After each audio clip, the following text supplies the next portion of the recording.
E hoje, com o retorno à nossa casa, uma amiga querida, a Cleusa Disposte, trabalhadora da Casa Ave Cristo de Birigui, aceitou o convite para vir aqui falar.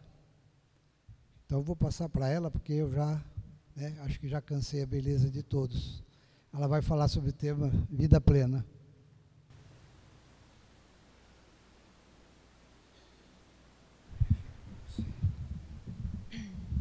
Tá bom? Tá bom. Não, tá bom. Boa noite a todos, queridos irmãos, queridas irmãs. Que Jesus os abençoe e guarde a todos na sua paz. Em primeiro lugar, eu gostaria de agradecer à Casa Dr. Bezerra de Menezes por este convite que me foi feito pelo Valdir, de estarmos aqui mais uma vez para compartilharmos mais um estudo do Evangelho do nosso Mestre. O tema para a reflexão desta noite é baseado no livro Vida Plena, de Joana de Ângeles. Este livro é muito importante e este tema é um tema muito interessante e que deve fazer parte da nossa pauta existencial, porque ele nos leva direto ao autoencontro, nos leva direto ao autoconhecimento. Jesus, em qualquer passagem do Evangelho, é sempre um professor incomparável para todos nós, um excelente psicoterapeuta, porque em nos trazendo a boa nova, Jesus nos apresenta os rumos, nos apresenta um norte para a conquista da paz e da felicidade que nós tanto almejamos.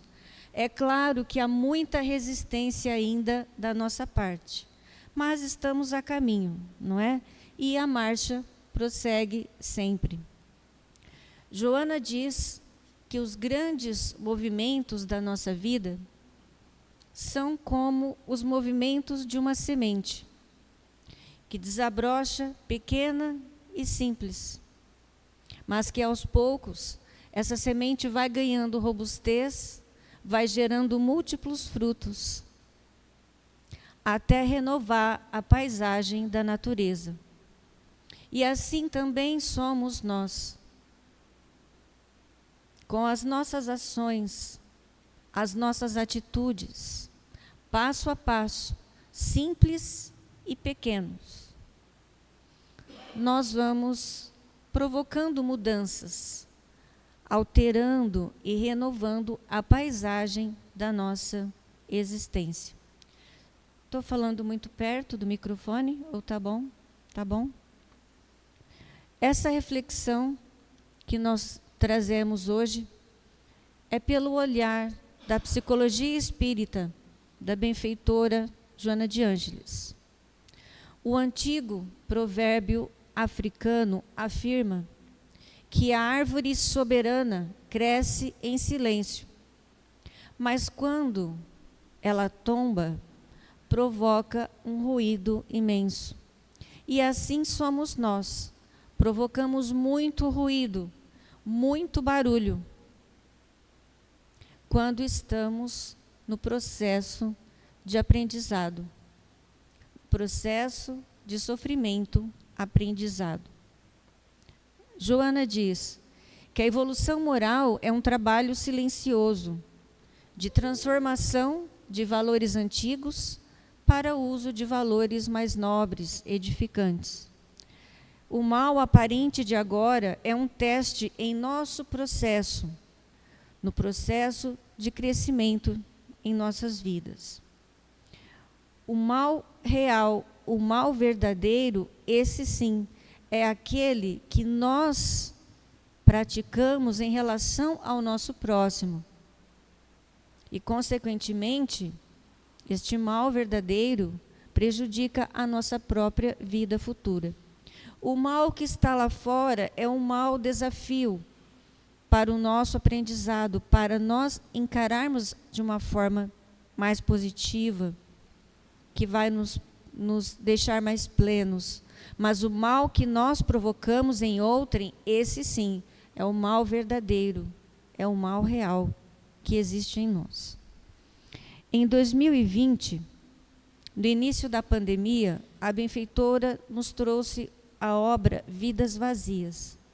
Nessa obra, ela nos mostra como nós nos utilizamos de uma forma equivocada os recursos e as oportunidades que nós temos para avançar e para evoluir. Ela afirma: afundamo-nos em pensamentos frívolos, em perturbações e sensações fortes, resultando em vidas vazias. Mas, apesar de tudo, apesar de todo esse aturdimento, a vida prossegue.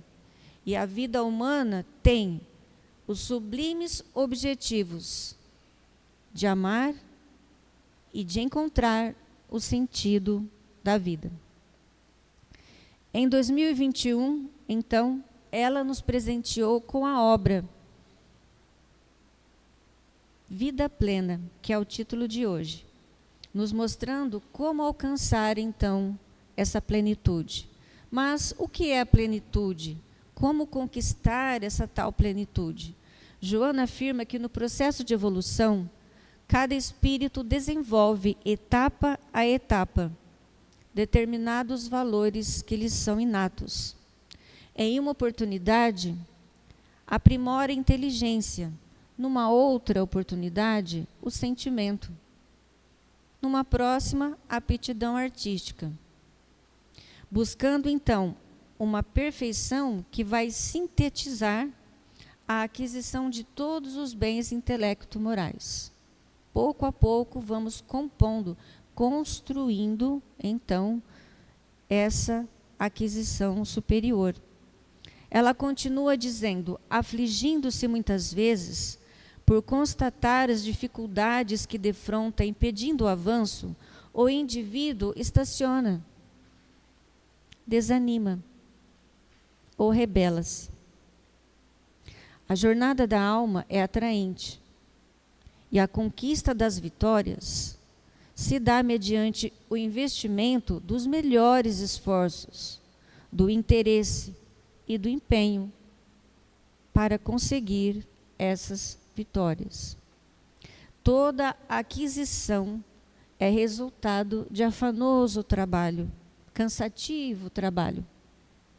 A plenitude, por isso mesmo, é patamar superior, que para ser conquistada depende de realizações felizes em faixas precedentes, anteriores, ou seja, ação por ação, passo a passo, tal qual a semente, simples e pequena, que vai desabrochando e dando múltiplos frutos.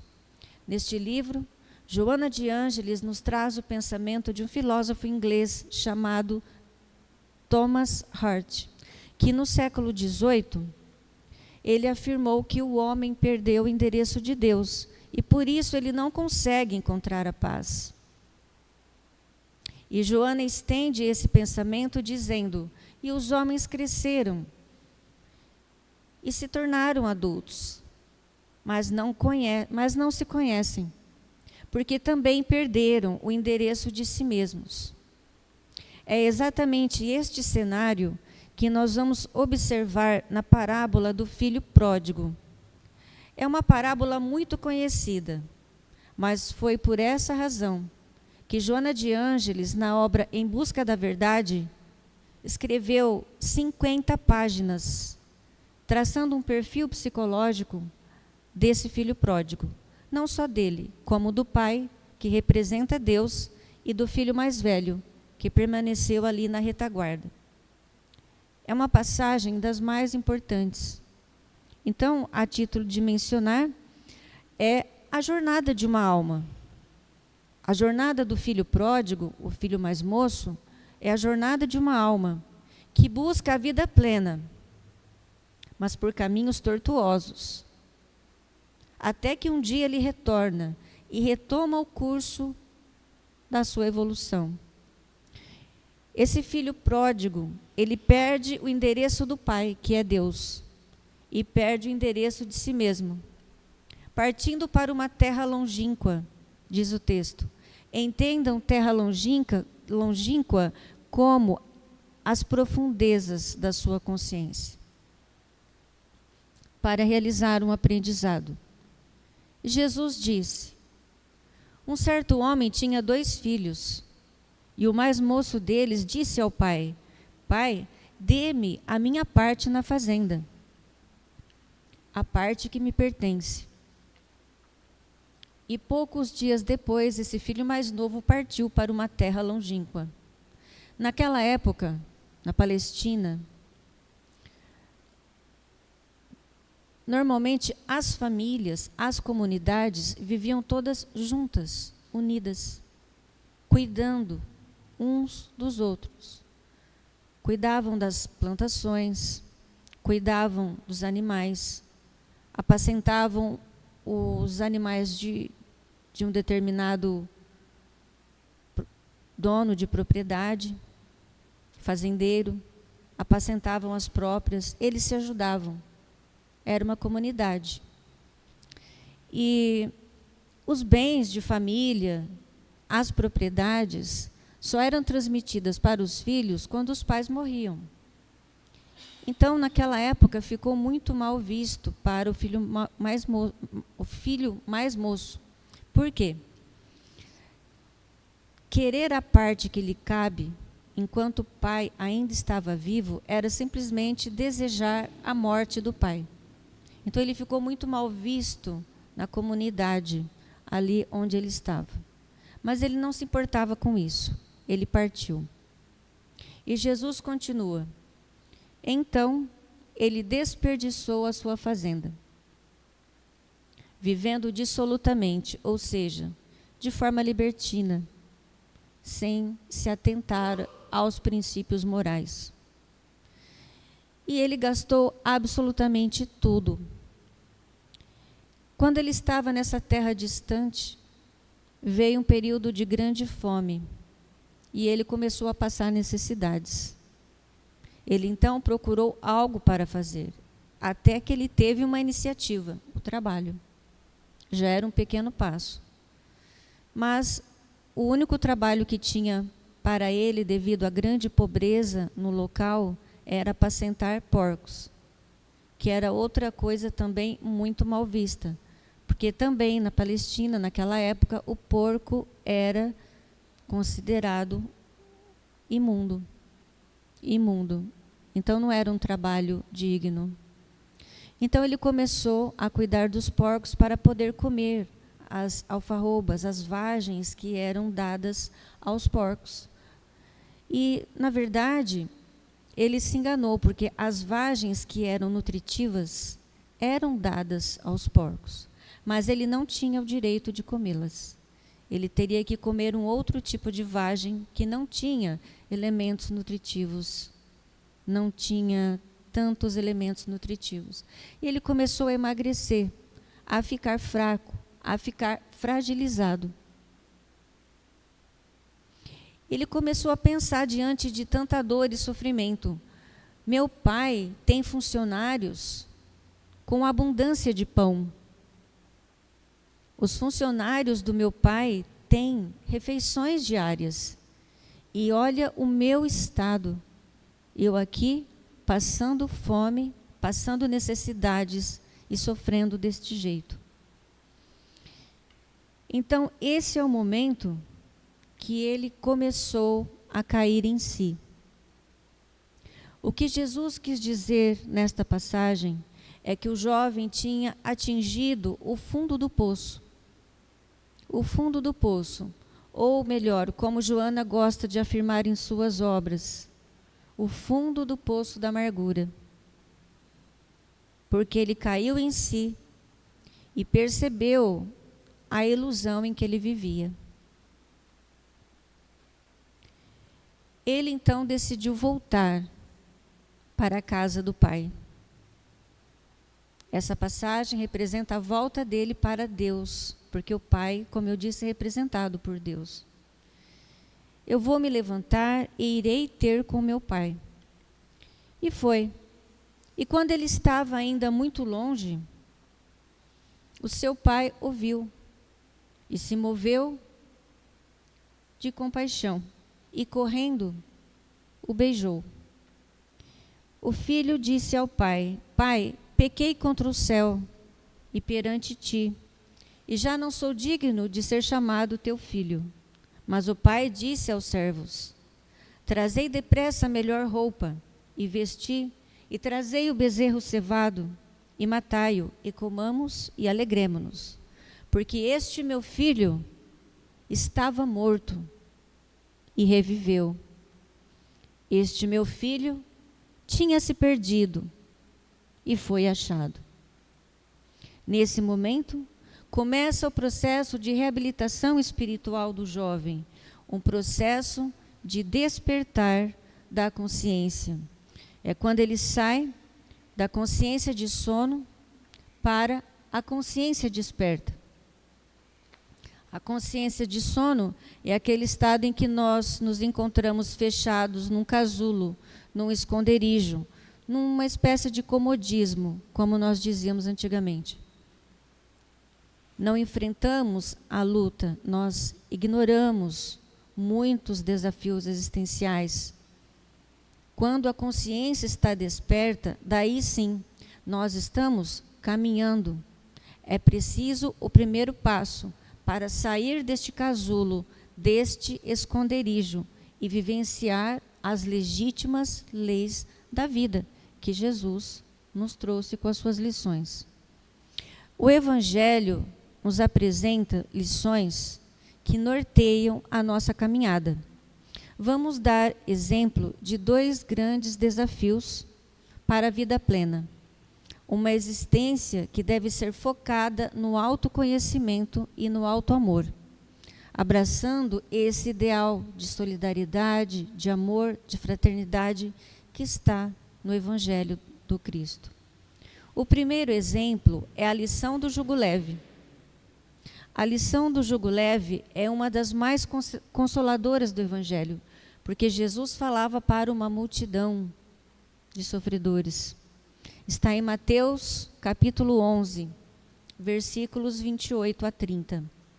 Eu vou ler um trechinho. Vinde a mim, todos vós que estáis aflitos e sobrecarregados, que eu vos aliviarei. Tomai sobre vós o meu jugo, e aprendei comigo, que sou brando e humilde de coração, e achareis repouso para as vossas almas, pois o meu jugo é suave, e o meu fardo é leve. O jugo, como sabemos, é a parelha, aquele objeto antigo, um instrumento antigo que era colocado nas costas dos bois, na nuca, né? Aquela peça de madeira para que eles realizassem o trabalho de arar a terra ou carregar cargas mais pesadas. Então, aquela peça era colocada com um único objetivo: não deixá-los desviar do caminho. E Jesus, então, se utiliza dessa imagem para nos dizer que nós podemos ir até Ele, nós que estamos aflitos e sobrecarregados, mas temos que aceitar o seu jugo. O jugo de Jesus é o conteúdo moral da sua lição. É o remédio para as nossas aflições. Joana afirma que para caminharmos até o Cristo, junto com o Cristo, temos que nos utilizarmos deste jugo, para que nós sigamos em frente e não nos desviemos deste caminho de arar a nossa terra, a nossa alma, não é? O nosso campo mental. E a única exigência para que o jugo seja leve, que o jugo seja suave e o fardo seja leve, a única exigência é a observância da lei de amor. A lei de Deus. Porque o amor é leve, não é pesado. O amor não é sacrifício. Só é sacrifício quando nós resistimos ao amor. Aí sim. O amor é leve. O amor é suave. O amor é divino. Assim, a jornada de uma existência física constitui para nós uma bênção de alta relevância, porque proporciona a todos nós o desenvolvimento das faculdades intelecto-morais. Cada existência é de elevada significação. O outro grande desafio, o segundo grande desafio que está contido no Evangelho, é aquela passagem que Jesus nos fala sobre o julgamento, o não julgar, que é o argueiro e a trave no olho. No capítulo 10, item 9. Porque vedes um argueiro no olho do vosso irmão, vós que não vedes uma trave no vosso olho. Tirai primeiramente a trave do vosso olho, e então vereis como podeis tirar o argueiro do olho do vosso irmão. A palavra trave traduz um termo que significa viga, algo grande que deixa a nossa visão turva. O argueiro, o cisco, como sabemos. Para uma maior compreensão dessas passagens, a benfeitora Joana de Ângeles nos recomenda abrir as nossas inteligências, abrir os nossos corações, a ver pelo nosso espírito e a ouvir pela nossa alma, para que nós possamos compreender direitinho, com muita sinceridade, com nós mesmos, os ensinos de Jesus. Porque Joana diz que Jesus, o tempo todo, faz resplandecer aos nossos olhos a justiça de Deus. Jesus é o médico das nossas almas e nos apresenta no Evangelho duas coisas. A terapia recuperadora, que é aquela que se faz através do amor, que é uma conquista valiosíssima. E também através da oração, que tem o poder de dissipar essas nuvens espessas que muitas vezes perturbam o nosso discernimento. Quando estamos em casa, recebemos aquelas frases quase que faladas no nosso ouvido e nos perturbam, né, como pequenos torpedos o dia todo. E nos apresenta também a terapia libertadora, através do conhecimento da verdade que liberta, que desconstrói essas grades invisíveis que estão à nossa frente e que nos impedem de caminhar, atravancam, atrasam a nossa marcha. Então, nessa lição, Jesus nos apresenta o hábito, o comportamento que nós temos de sempre julgar o outro antes de olhar aquilo que está em nós, o mal que está em nós. Ele nos fala sobre o orgulho, que é o pai de muitos vícios e também a negação de muitas virtudes. Neste tema, Jesus nos alerta para o processo de autoaceitação, de autoencontro. Eu preciso aceitar que eu tenho um argueiro, que eu tenho uma trave no meu olho.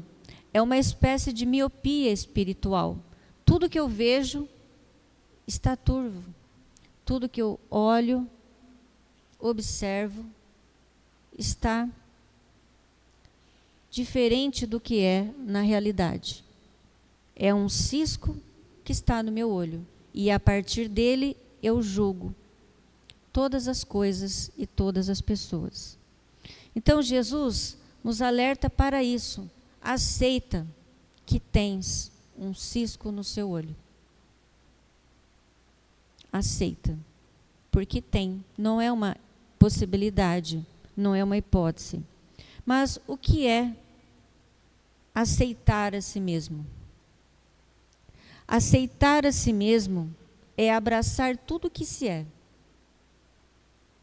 Seus pensamentos, falas, ações, emoções, sentimentos, tudo, virtudes, tudo que se é.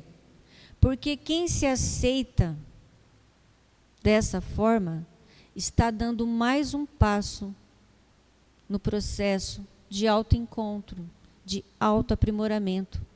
Está nesse caminho para a conquista da paz de espírito, a serenidade em dias tão turbulentos como agora, em plena transição planetária. Então, isso vai gerando a autoconfiança. Estamos entrando no caminho da paz. Então, a autoaceitação proposta por Jesus é para que nós possamos concordar, admitir e reconhecer que existe algo em nós, um cisco, que precisa ser tratado, cuidado, mas com muito carinho, com muita amorosidade, para trabalhar a questão da culpa também. E quando nós admitimos este cisco, fica mais fácil, porque o admitir, o reconhecer é parte do problema resolvido. Podemos compreender que ele está, sim, afirmando que tem. Neste momento, conhecendo os nossos limites, eu sei que eu tenho algo para trabalhar, nós começamos a avançar, a evoluir. Porque nessa passagem do Argueiro, Jesus fala bastante sobre o orgulho. E o orgulho, muitas vezes, nos cega e não deixa que nós possamos ver as coisas como elas são. Uma pequena história exemplifica bem esta passagem do orgulho para a humildade. É a história de Charles Plumby, um piloto de avião na guerra do Vietnã. Eu não sei se vocês conhecem, mas ele estava numa de suas missões em combate na guerra, e esse piloto teve o seu avião abatido pelo inimigo. Ele ejetou, pulou com o seu paraquedas e conseguiu, então, pousar no terreno inimigo. Mas ele foi capturado. Passou algum tempo preso, depois ele fugiu, viveu no meio do mato, vivendo experiências de sobrevivência mesmo. Passado um tempo, ele conseguiu sair dali, ele foi resgatado pelo seu país. Quando ele chegou no seu país, na sua casa, finalmente, ele começou a ser homenageado pelos seus feitos, pela sua coragem de ter sobrevivido num lugar tão hostil. Ele começou a fazer palestras pelos Estados Unidos, mostrando toda a sua odisseia, tudo o que ele fez, dando exemplo para as pessoas. Um dia ele estava num hotel e desceu no café para se preparar para a sua próxima palestra. E quando ele estava ali tomando café, logo à frente tinha um senhor que ficava olhando para ele.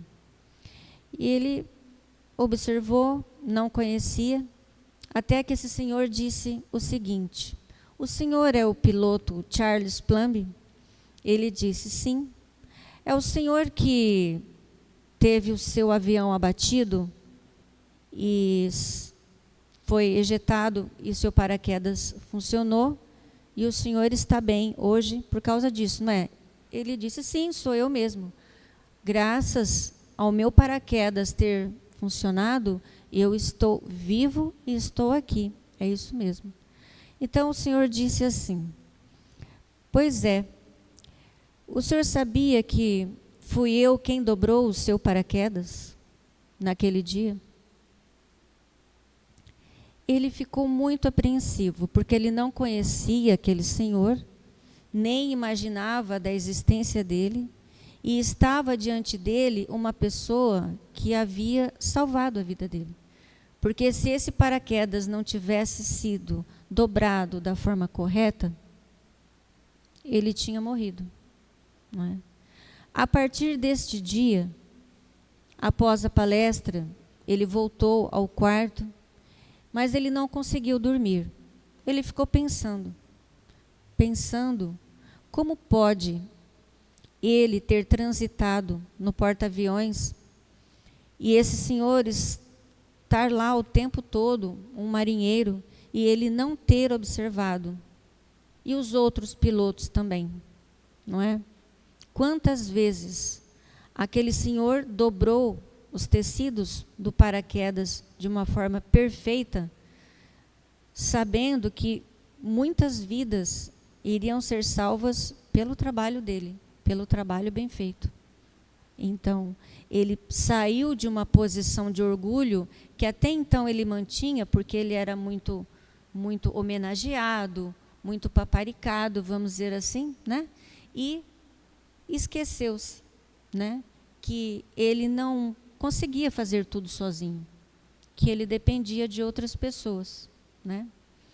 Todos nós que estamos aqui, por exemplo, nesta casa abençoada, alguém dobrou o nosso paraquedas hoje, para que estejamos aqui.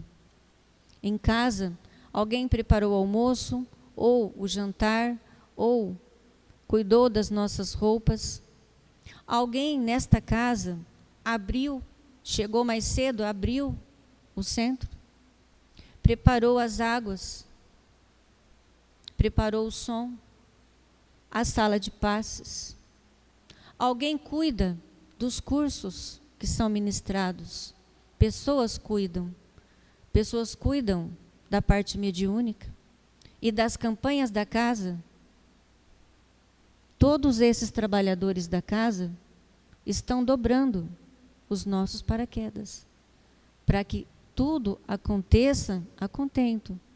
Então, nós estamos aqui agora, neste exato momento, participando deste banquete do alto, deste banquete de luzes e de bênçãos que vêm dos céus, dos nossos amigos espirituais. Mas porque muitos chegaram mais cedo e dobraram os nossos paraquedas. E somos gratos a eles. Recebam a nossa gratidão por isso. Senão não estaríamos aqui, não é? Então, este é o começo da vida plena.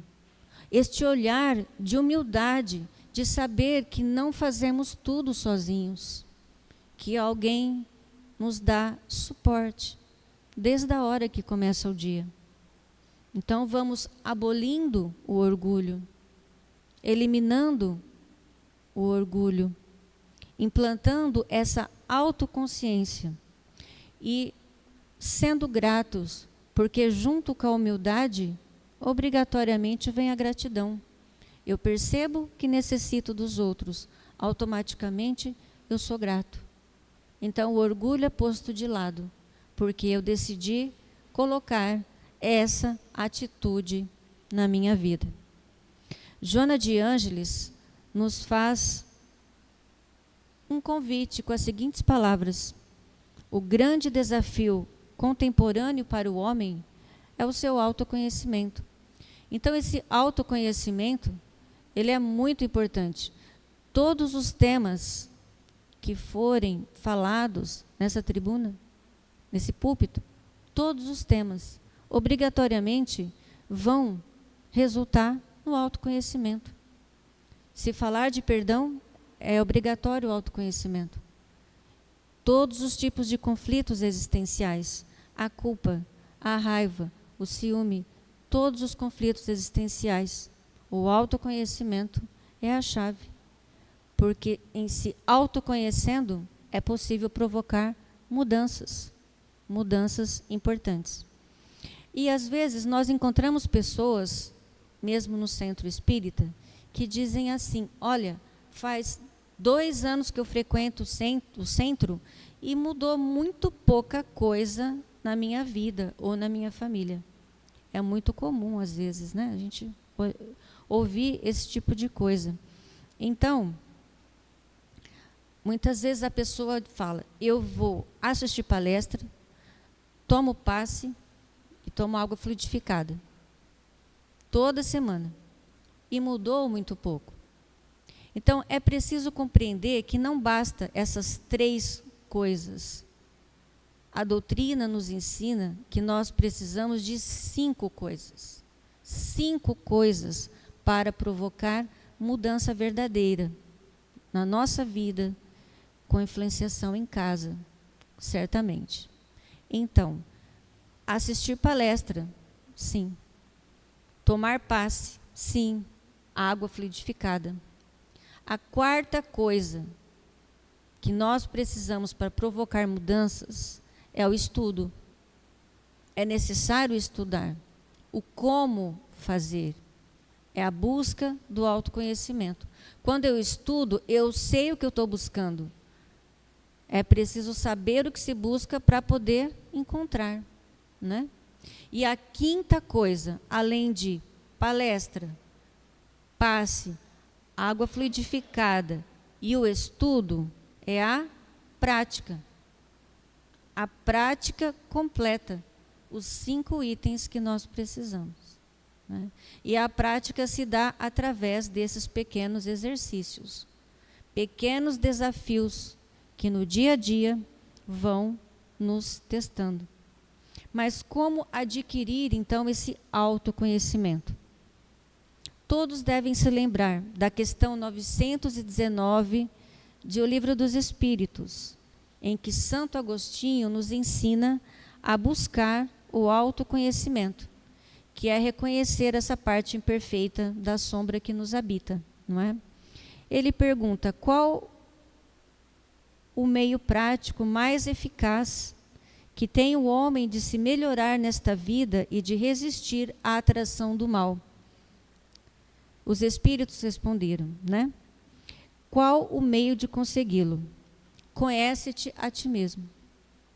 Então, ao final do dia, aí vem Santo Agostinho.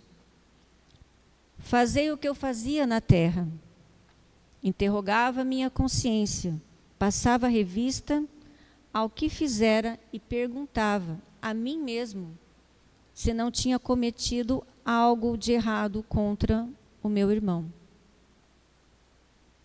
E para que não fôssemos bonzinhos, ele aconselha ainda, aquela ofensa que eu acho que não foi nada, aquilo que eu fiz que eu acho que está tudo bem, não foi tão assim, coloque para você, se fosse para você aquela ofensa, você se sentiria magoado?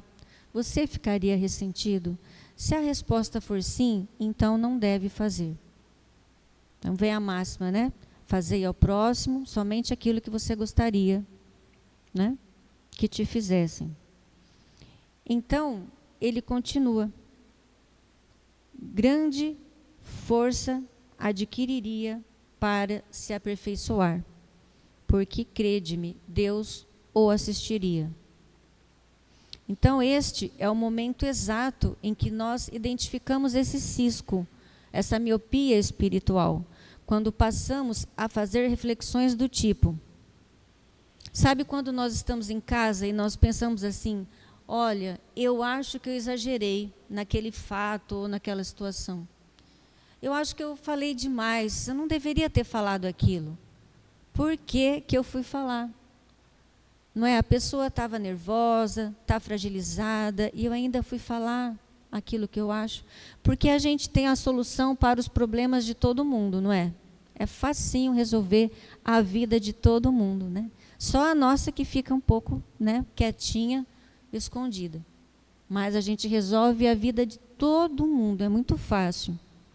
Mas aí vem esse momento que nós dizemos assim, puxa, eu poderia ter falado diferente, escolhido palavras melhores, poderia ter tido mais amorosidade, não é? Então, quando nós pensamos dessa forma, inclusive pensamos, poxa, eu poderia ter ficado calado ou calada, em silêncio, seria muito melhor.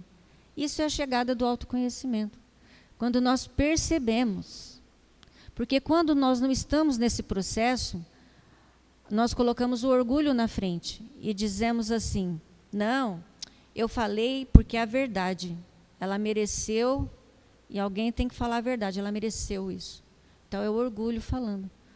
Mas não cabe a nenhum de nós mudar o outro. Joana de Ângeles sempre afirma: a mudança depende de cada um. Por mais que nós amemos uma pessoa, por mais que ela nos seja querida, jamais nós vamos conseguir mudar a pessoa, porque a mudança de comportamento, as escolhas mais conscientes, sempre dependem da própria pessoa. Nós podemos orar, podemos vibrar e até aconselhar, mas a mudança real e verdadeira depende de um ingrediente: a vontade. A vontade é a alavanca de ação, que faz tudo acontecer. Sem a vontade, não acontece nada.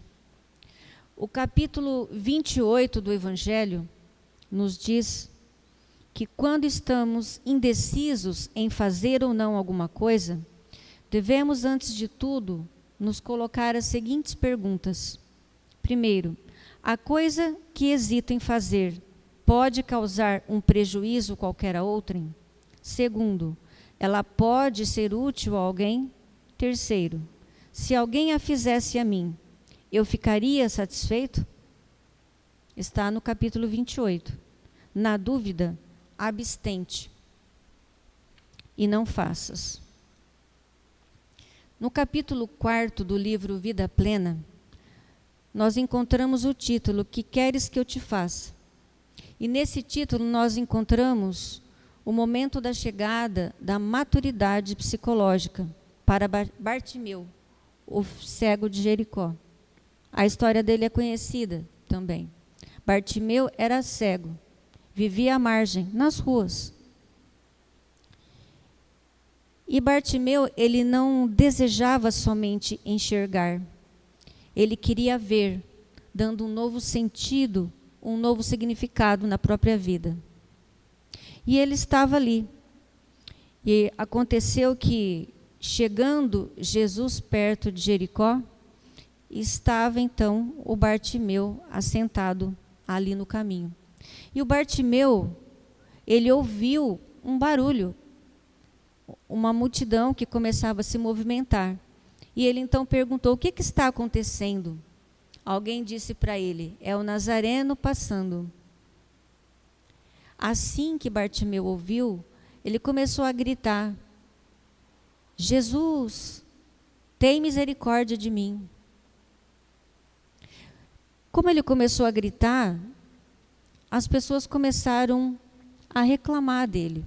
Fica quieto, você está atrapalhando, para de gritar. Fica aí quieto no seu canto. Mas quanto mais as pessoas pediam para ele ficar quieto, mais alto ele gritava: Jesus, tem misericórdia de mim. E Jesus então ouviu e pediu que trouxessem Bartimeu lá de fora para conversar com ele. E Jesus dirigiu a pergunta: que queres que eu te faça? Não era necessário, mas é necessário que o enfermo afirme a sua vontade, a sua certeza de melhorar. Por isso Jesus perguntava: que queres que eu te faça? O que deseja, né? A vontade, né? E Bartimeu disse: que eu veja. Mas Jesus sabia que não era apenas enxergar, era ver, transformando a própria vida. E Jesus disse: a tua fé te curou. Vê. Então Bartimeu, quando ele saiu de lá, do caminho onde ele se encontrava para encontrar Jesus, ele não avançou somente sobre as multidões. Ele avançou e venceu também as suas próprias multidões internas de desamor, de carência, de solidão que ele sentiu. E com esse movimento ele conseguiu ativar as forças da esperança, as forças da autocompaixão em si mesmo, projetando agora a sua vida, o seu comportamento, numa situação mais renovada, de novas possibilidades. Então, o Evangelho apresenta para todos nós, de Joana, uma bússola para a vida plena, que, bem examinada e vivenciada, nos leva ao encontro do maior tesouro, o Cristo em nós. A bússola deixada por Jesus é o seu Evangelho. Sob qualquer aspecto considerado, o seu testamento, o Evangelho, é o mais belo poema de esperanças e consolações de que se tem notícia. É um precioso tratado de psicoterapia contemporânea para os incontáveis males que afligem a criatura e a humanidade. Esta é a nossa jornada para a conquista da plenitude, amar e servir a Jesus sempre. Quando se prepara um pomar ou um jardim, a tarefa inicial é sempre desafiadora.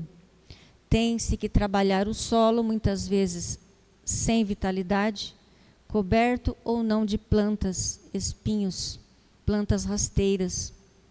À hora de semear, surgem novos perigos e imprevistos que precisam ser solucionados. Somente com muito amor, dedicação e perseverança no tempo é que se pode ver a vida triunfar. E para encerrar, meus irmãos, eu gostaria de passar uma pequena receita de Joana de Ângeles, que é uma espécie de terapia libertadora.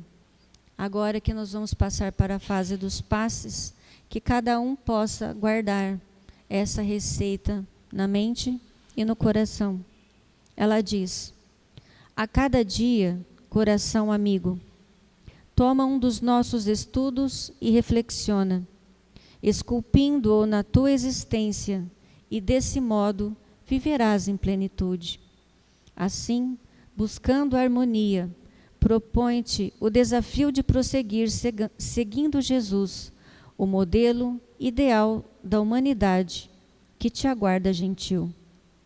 Vive confiante em Deus, mantendo a certeza da sua vitória sobre todas as vicissitudes.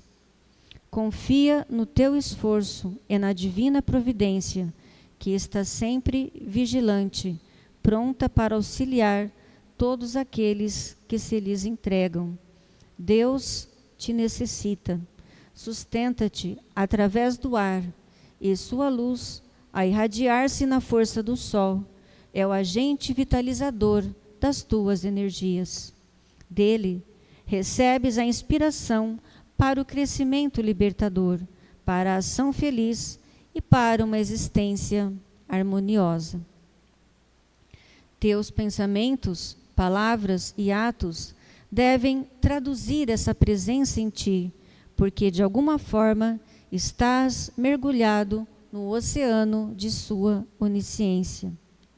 Deus é ainda o teu amigo perfeito, acessível, sempre disposto a ouvir-te as queixas e a apresentar-te as soluções. Com Deus no coração e na mente, agirás com decisão feliz e desempenharás as tuas tarefas com dinamismo elevado. Nada faças sem te apoiares nesse amigo certo, seguro e paternal que é Deus. Que o Mestre Jesus os abençoe e os conduza num clima de muita paz e de muita harmonia no retorno dos vossos lares. Muito obrigada.